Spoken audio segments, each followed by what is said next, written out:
हिंदू धर्मात मौनी अमावस्येला विशेष महत्त्व आहे. पौष महिन्यात येणाऱ्या अमावस्येला मौनी अमावस्या म्हणतात. ही अमावस्या मराठी भाविक दर्श अमावस्या म्हणून पाळतात. तर मौनी अमावस्या ही जैन धर्मीय देखील पाळत असतात. धार्मिक मान्यतेनुसार या दिवशी व्यक्तीने मौन बाळगले पाहिजे आणि पवित्र नद्यांमध्ये स्नान केले पाहिजे. यावेळी मौनी अमावस्या ही 29 जानेवारीला येणार आहे आणि पौराणिक मान्यतेनुसार या दिवशी मुनी ऋषींचा जन्म झाला, म्हणून मौनी शब्दाची उत्पत्ती मुनी शब्दापासून झाली असे मानले जाते. असे मानले जाते की या दिवशी गंगा नदीचे पाणी अमृताचे बनते. या दिवशी देवता गंगेच्या पाण्यात वास करतात.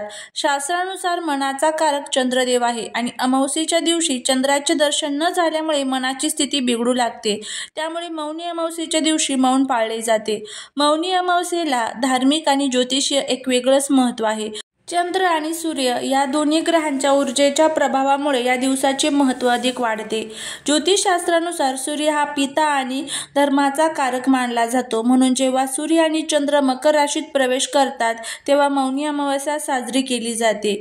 मौनी अमावस्येला स्नान केल्यानंतर तीळ, तिळाचे लाडू, तिळाचे तेल, आवळा, कपडे इत्यादी दान करावे. या दिवशी गरीब, साधू, महात्मा, ब्राह्मण यांना अन्नदान करावे आणि त्यांना लोकरीचे कपडे जसे ब्लँकेट इत्यादी दान करावे. या दिवशी गुळात काळे तीळ मिसळून लाडू बनवावेत आणि ते लाल कपड्यात बांधून दान करावे. या दिवशी स्नान आणि दान इत्यादी व्यतिरिक्त पितृश्राद्ध देखील केले जातात.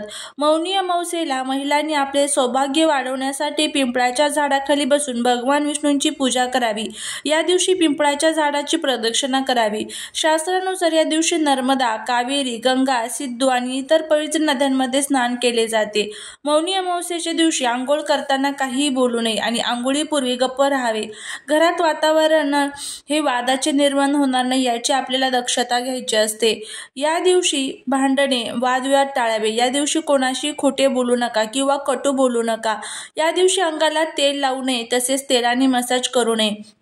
मौनी अमावस्येचे व्रत करणाऱ्यांनी कोणत्याही प्रकारचा मेकअप करू नये. या दिवशी पूर्ण ब्रह्मचर्य पाळायचे असतं. तामसिक आहार घेऊ नका. सकाळी उशिरापर्यंत झोपू नका आणि अंघोळ केल्याशिवाय अन्न खाऊ नये. अमावस्येला निर्जल स्थळे, स्मशानभूमी इत्यादी जवळ जाऊ नका. या सर्व गोष्टी आपल्याला मौनी अमावस्येला पाळायच्या आहे. त्याचबरोबर या मौनी अमावस्येच्या दिवशी आपण एक वेळेस उपाशी राहिले तरीही चालेल, पण सकाळीच कुत्र्याला आपल्याला ही एक वस्तू खाऊ घालायची आहे, जेणेकरून आपल्या जीवनातील जो काही शत्रूंचा त्रास आहे तर तो संपून जाईल. त्याचबरोबर जो काही पितृदोष आहे, गरिबी आहे तर ती देखील नष्ट होईल. त्यासाठीच आपल्याला हा जो उपाय आहे तर तो करायचा आहे. आता हा उपाय कशा पद्धतीने करायचा याबद्दलची संपूर्ण माहिती या आजच्या व्हिडिओमध्ये आपण घेणार आहोत. त्यामुळे जर तुम्हाला हा व्हिडिओ आवडला तर चॅनलला सबस्क्राईब करा, शेजारील बेल आयकॉनलाही प्रेस करा, म्हणजे माझ्या सर्व नवीन व्हिडिओचं नोटिफिकेशन तुम्हाला मिळेल आणि तुम्ही एक पण व्हिडिओ मिस करणार नाही. त्याचबरोबर कमेंटमध्ये जय माता लक्ष्मी लिहायला अजिबात विसरू नका. सर्वात प्रथम या दिवशी तुम्हाला सकाळी लवकर उठून स्वच्छ आंघोळ करून आपली रोजची घरातली जी देवपूजा असेल तर ती करून घ्यायची आहे. त्याचबरोबर आपल्या जो मुख्य दरवाजा असतो, मुख्य दरवाजामध्ये तुम्हाला एक तांब्याभर पाणी टाकायचं आहे. कारण आपल्या मुख्य दरवाजामध्ये अमावस्येच्या तिथीच्या दिवशी आपले पूर्वज हे मृत्यूलोकातून पृथ्वी तलावरती येत असतात आणि सूक्ष्म स्वरूपामध्ये तिथे निवास करत असतात. ज्यावेळेस आपण हे पाणी तिथे टाकतो त्यावेळेस त्यांच्या आत्म्याला शांती मिळत असते. आपल्या पूर्वजांचं आपल्या घरामध्ये नामस्मरण करावं. या दिवशी पूर्वज हे मृत्यूलोकातून पृथ्वी तलावरती कुत्रा, कावळा, गाय यांच्या स्वरूपामध्ये येत असतात. त्यामुळे तुम्हाला शक्य झालं तर तुमच्या आजूबाजूला कुत्रा असेल तर कुत्र्याला तुम्ही हा पदार्थ खाऊ घालू शकता. कुत्रा नसेल तर कावळ्याला खाऊ घाला. कावळा नसेल तर गाईला खाऊ घातले तरीही चालेल. तर आता काय करायचं आहे? सर्वात प्रथम तुम्हाला एक नैवेद्य तयार करून घ्यायचा आहे आणि नैवेद्य तो कशा पद्धतीने तयार करायचा? आता जर घरामध्ये सुतक, पिरियड्स, विटाळ वगैरे असेल तर तुम्हाला हा उपाय करता येणार नाही.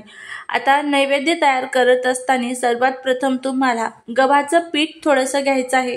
त्यामध्ये तुम्हाला थोडासा गूळ टाकायचा आहे आणि थोडीशी तुम्हाला हळद टाकायची आहे आणि याच्यापासून कणिक मळायची आहे. मीठ याच्यामध्ये आपल्याला अजिबात टाकायचं नाही. मीठ न टाकताच आपल्याला याची कणिक मळून घ्यायची आहे आणि याच्यापासून छान तुम्हाला चपाती लाटून घ्यायची आहे. आता बघा तुमच्या घरामध्ये किती व्यक्ती आहे. आता जर सपोज तुमच्या घरामध्ये 4 व्यक्ती असेल तर तुम्ही 4 चपात्या बनवा.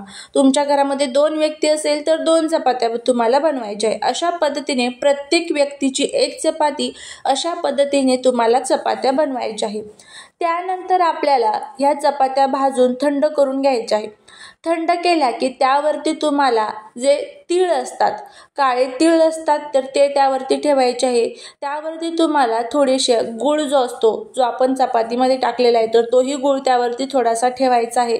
नंतर त्यावरती तुम्हाला थोडेसे पांढरे तीळ देखील ठेवायचे आहे. या दिवशी तिळाला खूप विशेष महत्त्व दिलं जातं. आता तीळ ठेवले की त्यानंतर तुम्हाला काय करायचं आहे, तर हा जो नैवेद्य आहे सर्वात प्रथम आपलं जे देवघर आहे तर देवघरासमोर तुम्हाला जायचं आहे. तिथे सर्वात प्रथम एक छान तुम्हाला दिवा लावून घ्यायचा आहे.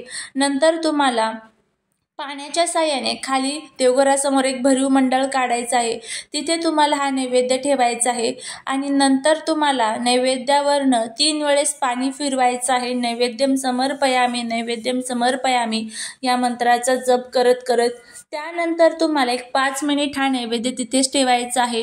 नंतर तुम्हाला तुमच्या घरातील दक्षिण दिशेला तोंड करून बसायचं आहे. हा नैवेद्य तिथून उचलायचा आहे, दक्षिण दिशेला तोंड करून बसायचं आहे. तिथे नैवेद्य ठेवायचा आहे आणि तुमच्या पूर्वजांचं स्मरण करायचं आहे. पूर्वजांना सांगायचं आहे की हा जो नैवेद्य आहे तर तो मी तुमच्यासाठी ठेवलेला आहे. माझ्या घरातील जे काही सर्व दुःख, दोष, दारिद्र्य, अडचणी असतील तर ते सर्व दूर होऊ द्या अशी आपल्याला प्रार्थना करायची आणि त्यानंतर तो नैवेद्य उचलायचा. संपूर्ण घरातून आपल्याला तो फिरवायचा आहे. आपला हॉल असेल, किचन असेल, बेडरूम असेल तर त्या संपूर्ण घरातून तुम्हाला हा नैवेद्य फिरवायचा आहे. नंतर तो तुम्हाला तुमच्या मुख्य दरवाजामध्ये घेऊन यायचा आहे. मुख्य दरवाजातून बाहेर आणल्यानंतर तुमच्या आजूबाजूला जिथे कुठे कावळा असेल, कुत्रा असेल, गाय असेल तर तिथे तुम्हाला जाऊन हा नैवेद्य त्या कुत्र्याला खाऊ घालायचा आहे.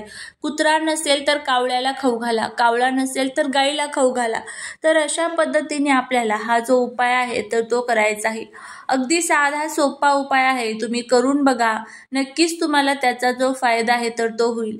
खाऊ घालत असताना तुम्हाला तुमच्या पूर्वजांची जर नावं माहीत असेल तर ती तुम्हाला घ्यायची आहे किंवा मग ओम पितृदेवाय नमः, ओम पितृभ्यो नमः यापैकी कोणत्याही एका मंत्राचा जप करायचा आहे आणि तो नैवेद्य त्या पशु पक्षी प्राण्यांना तुम्हाला खाऊ घालायचा आहे.